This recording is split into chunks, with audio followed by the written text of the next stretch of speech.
privilege to have the opportunity once again to reflect on the estimates process as part of the debate on the appropriation bill.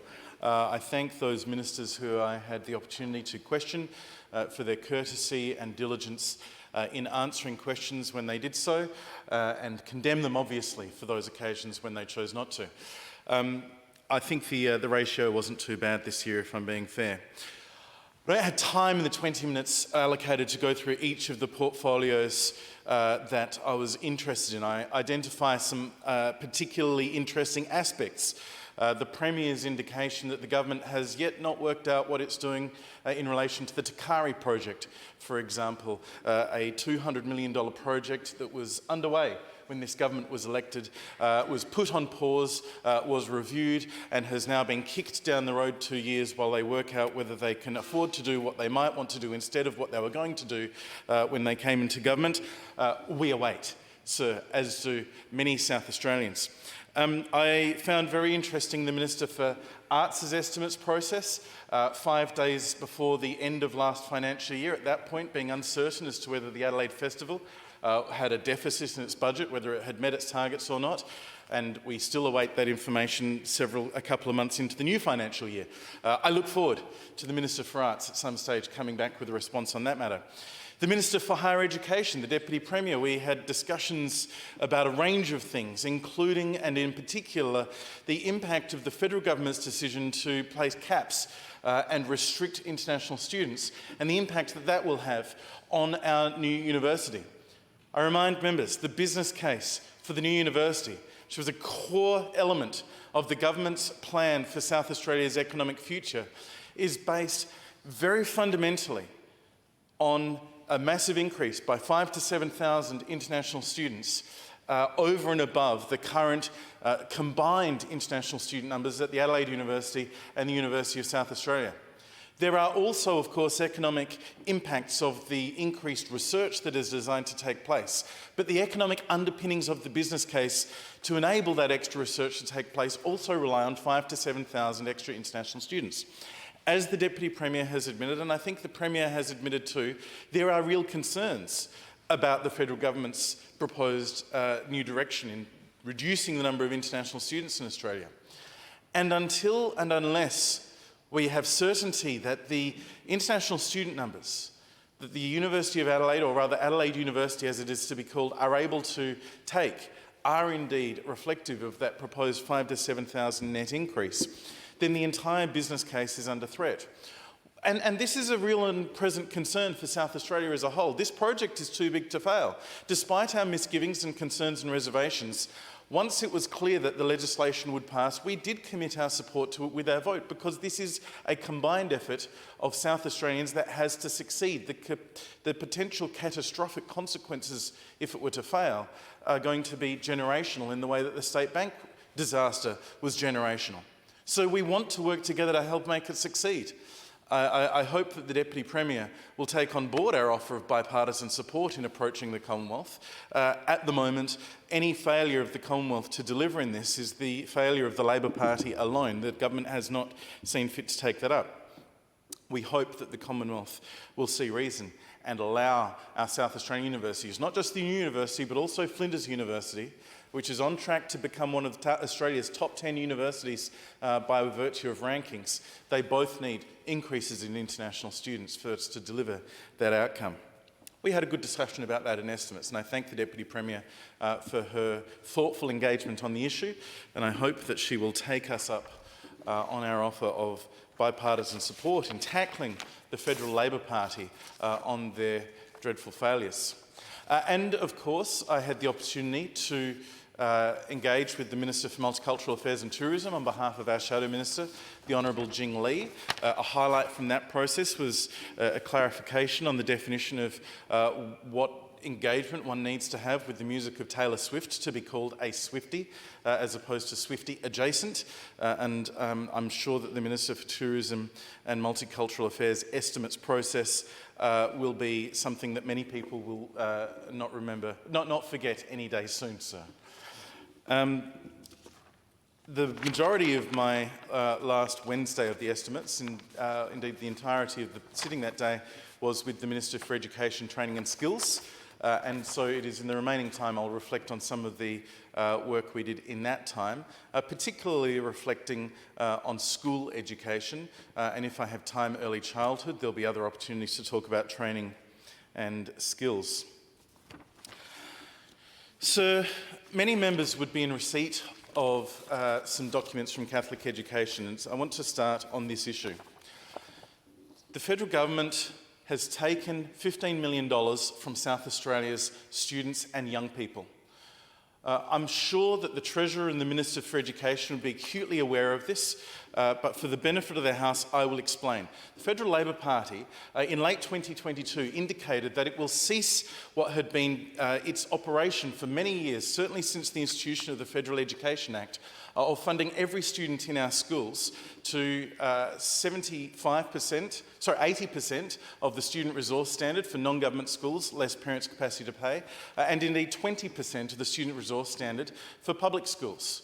And that included students in South Australian schools that had entered reception mid-year, under mid-year reception entry.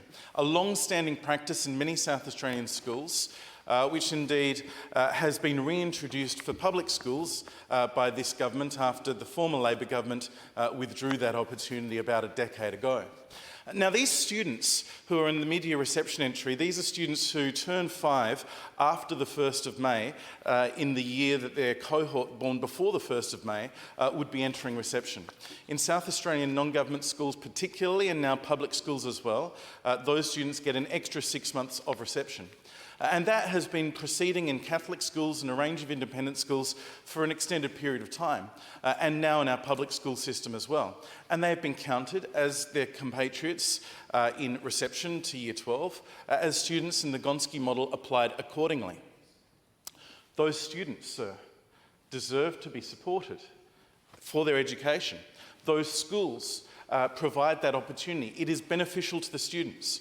Indeed, it is particularly beneficial to those students. The records show that whether it's Year 1 phonics check data or whether it's Year 3 NAPLAN results, students have had the benefit of that extra 6 months of reception schooling are outperforming their compatriots.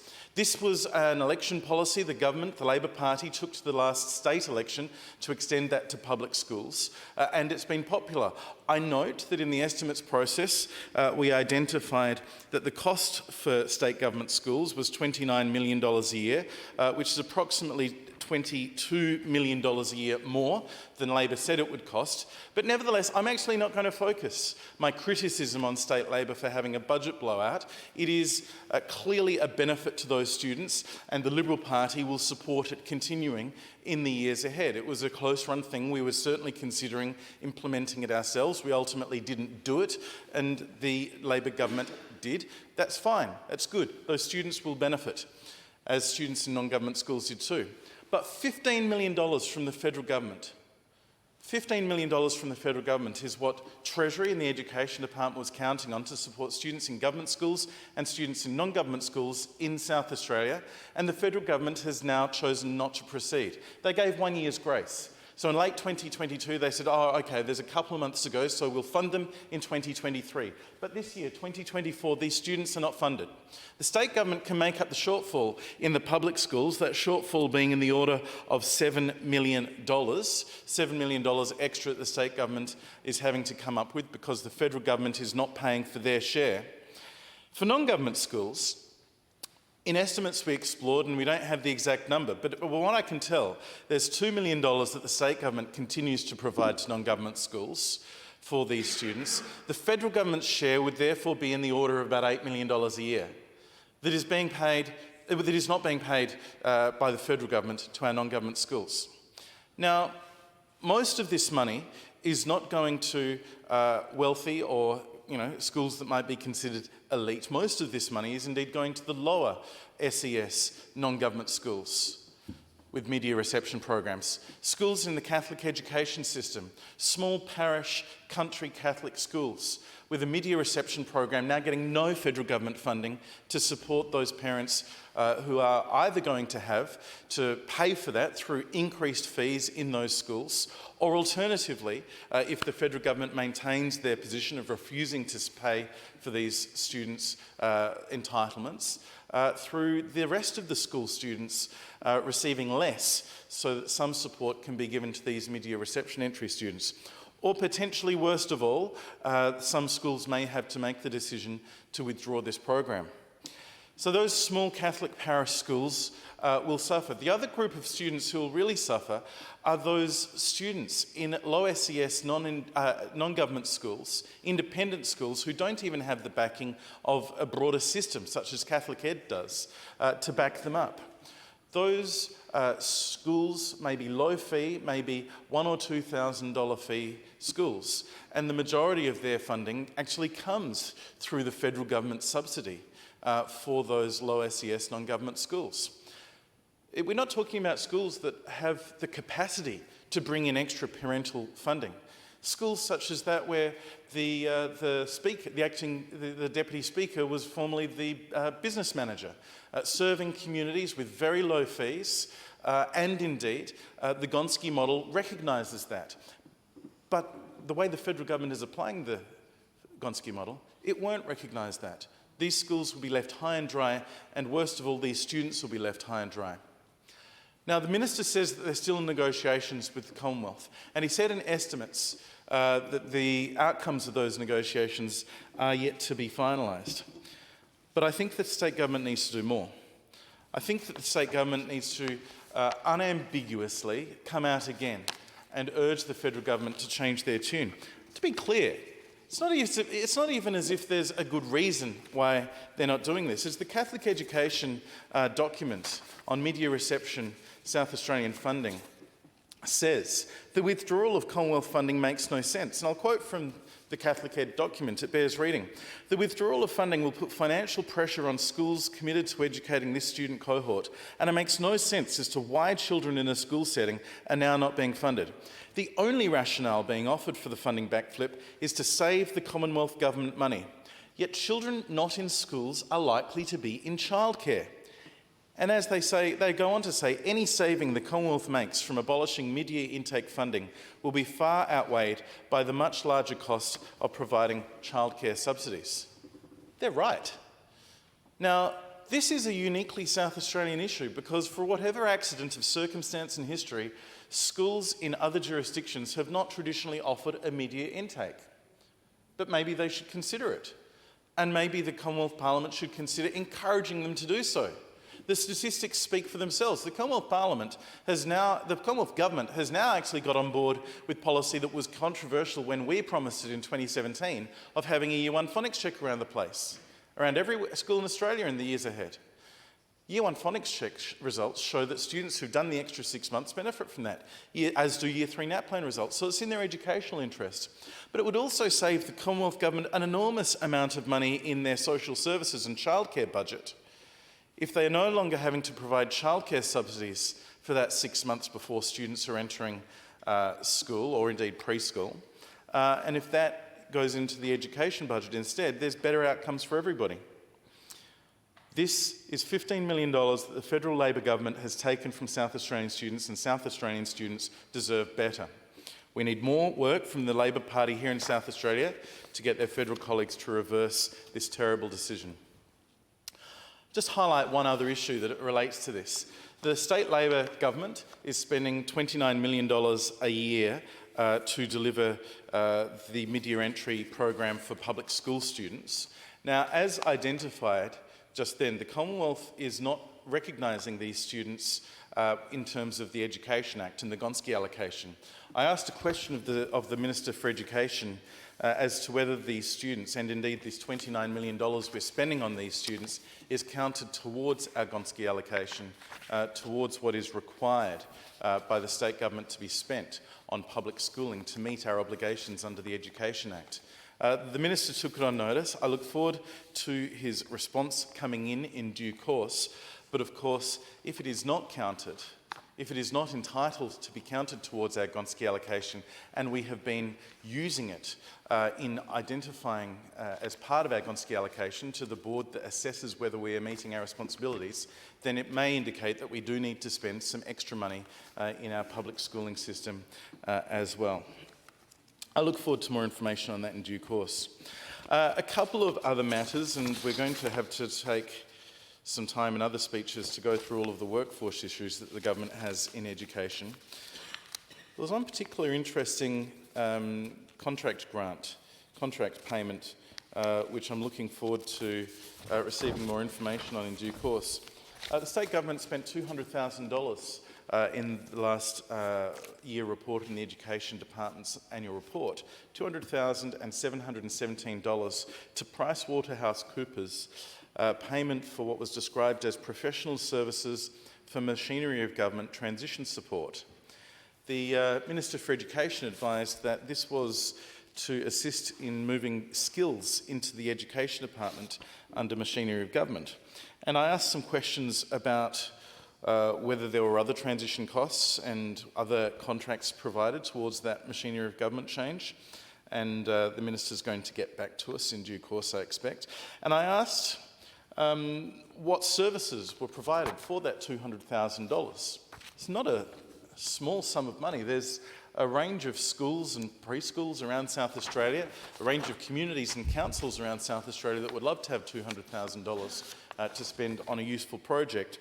And given the fact that the government has about 30,000 staff across education and skills, then it'll be fascinating to me to discover what this external body, what PricewaterhouseCoopers were able to do for $200,000 that it was not within the wherewithal of those government officers to do without support from PricewaterhouseCoopers.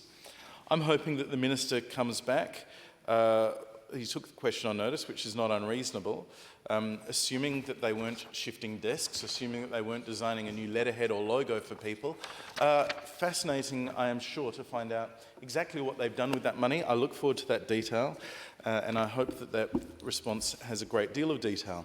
While in the area of contractors and consultants, there was also $342,000 to Deloitte Financial Advisory for a business case to support the case for change to guide life cycle infrastructure investment. Now, this was explained to us by Mr. Ben Templey, Deputy Chief Executive of the Department.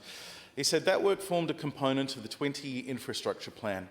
Specifically, what we were looking for in that work is the optimum way to prioritise and allocate funding for the sustainment of existing assets in the system.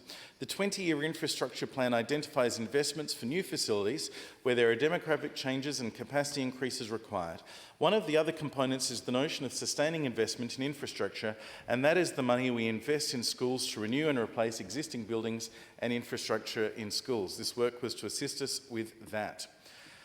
Now, we asked whether either the Deloitte document or indeed other documents in the 20-year infrastructure plan were available for public consumption. I mean, we received the press release from the Minister, and there was a press conference saying the government had a 20-year infrastructure plan for our schools, and we were advised that it is a Cabinet document. I asked, will Cabinet release the document? And the Minister's response was a simple no. Wouldn't be the first time that's happened. I urge the government to release these documents, because when I was with the Honourable Ben Hood recently, last week, travelling through schools in Mount Gambier and the Limestone Coast, we were in Millicent, in Naracoorte, in Mount Gambier, Mulga Street, Glen Burnie, and indeed other schools too, Kalangadoo. The extraordinarily consistent feedback we had from all but one of the schools in question was that their infrastructure and maintenance was not remotely up to scratch. Now, it's my view that having long-term planning in terms of infrastructure is a good thing. But from the public's point of view and the Parliament's point of view, we need some transparency about this, some understanding of whether the school in Mount Gambier that has the leaking roof into the art room, whether the school in Naracoorte that has rooms that are unable to be used because of black mould, because of leaks, because of inconsistent footings. Are they on the list to be improved, or are they not? It's all in a black box held in the Cabinet Office at the moment, and so we urge transparency here. And I also think that making sure those country schools are considered, because they might not meet the criteria of demographic change and they might not meet the end of life, although they might be near, they need to have their issues taken into consideration too. I look forward to reporting to the House on more of what we learnt in estimates in other formats in the coming days.